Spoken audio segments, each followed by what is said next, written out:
dilaksanakan dengan metode CAT-UNBK-nya Kemendikbudristek. Ya. Jadi dilakukan menggunakan Kemendikbudristek yang tersebar di seluruh jaringannya di seluruh Indonesia. Dan alhamdulillah juga dalam kesempatan ini Bu Ses Dirjen GTK juga telah hadir bersama kita. Baik, itu dari sisi pelaksanaan Bapak Ibu sekalian. Kemudian terkait dengan nilai ambang batas.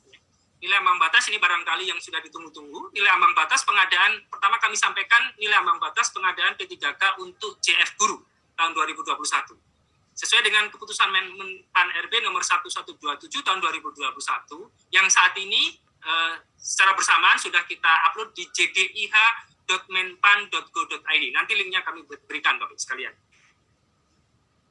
Kemudian terkait dengan sebelum masuk ke nilai ambang batas, kami sampaikan berapa durasi pengerjaan dan jumlah soal, serta bagaimana pengaturan bobot nilainya Bapak Ibu sekalian. Ini juga penting dipahami. Yang pertama ini untuk guru dulu ya, yang untuk guru terlebih dahulu. Yang pertama adalah untuk kompetensi teknis, ya. Nanti akan memakan waktu sebanyak 120 menit. 120 menit dengan mengerjakan 100 butir soal. Jadi 100 butir soal dikerjakan 120 menit. Kemudian bobot ketika menjawab benar 5 dan ketika salah 0, tidak menjawab juga 0. Ya. Sehingga nilai maksimumnya adalah 500. Ya, karena 100 butir kalau benar menjawab 5 menjadi 500. Kemudian yang kedua, ada seleksi kompetensi manajerial dan seleksi kompetensi sosiokultural yang kita satukan rangkaian waktunya menjadi 40 menit. Ya. Jadi untuk guru, kompetensi manajerial dan sosiokultural kita rangkaikan dalam satu rangkaian waktu sepanjang 40 menit dengan mengerjakan 25 butir soal di kompetensi manajerial dan 20 butir soal di kompetensi sosial kultural. Kemudian bagaimana bobot nilainya? Untuk kompetensi manajerial, menjawab yang paling sesuai adalah 4, kurang sesuai 3, 2, dan paling tidak sesuai adalah 1. Kemudian kalau tidak menjawab, nilainya adalah 0. Itu untuk kompetensi manajerial. Kemudian untuk kompetensi sosial kultural, itu gradasinya 5. Jadi menjawab yang paling sesuai adalah 5, kemudian 4, 3, 2, dan paling tidak sesuai adalah 1. Sedangkan tidak menjawab nilainya adalah 0. Sehingga nilai maksimum untuk kompetensi manajerial dan kompetensi sosial kultural ini secara kumulatif adalah 25 dikalikan 4 ditambah 20 kalikan 5, yaitu 200. Ini nilai maksimumnya Bapak Ibu sekalian. Kemudian selanjutnya terkait dengan wawancara.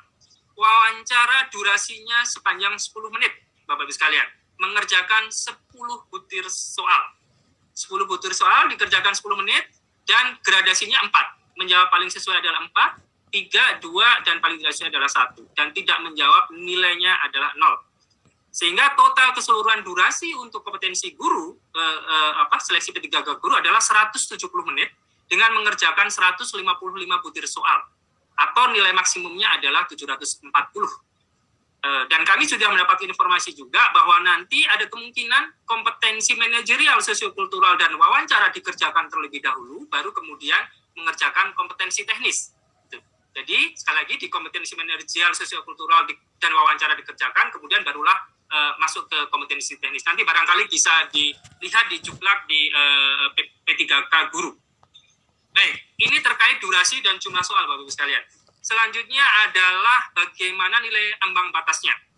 Nilai ambang batas untuk seleksi kompetensi teknis yang tadi nilai maksimalnya adalah 500, nanti akan disampaikan terlampir di Kemenpan tersebut. Kemudian yang kedua seleksi kompetensi manajerial dan sosiokultural yang nilai maksimumnya 200, nilai ambang batasnya adalah 130. Jadi sekali lagi nilai ambang batas untuk kompetensi manajerial dan sosiokultural itu merupakan nilai kumulatifnya itu adalah 130 dari nilai kumulatif maksimalnya 200. Kemudian yang ketiga untuk wawancara. Untuk wawancara, nilai maksimalnya adalah 40, sedangkan nilai ambang batasnya adalah 24. Gitu. Nah, selanjutnya akan kami sampaikan untuk masing-masing seleksi kompetensi teknis. Seleksi kompetensi teknis ini, karena guru yang diajar itu cukup beragam mata pelajarannya, dan kemudian bentuk jenjang pendidikannya juga beragam dari TK, SD, SMP, dan SMA, kemudian SMK, maka kemudian nilai ambang batasnya adalah sendiri-sendiri.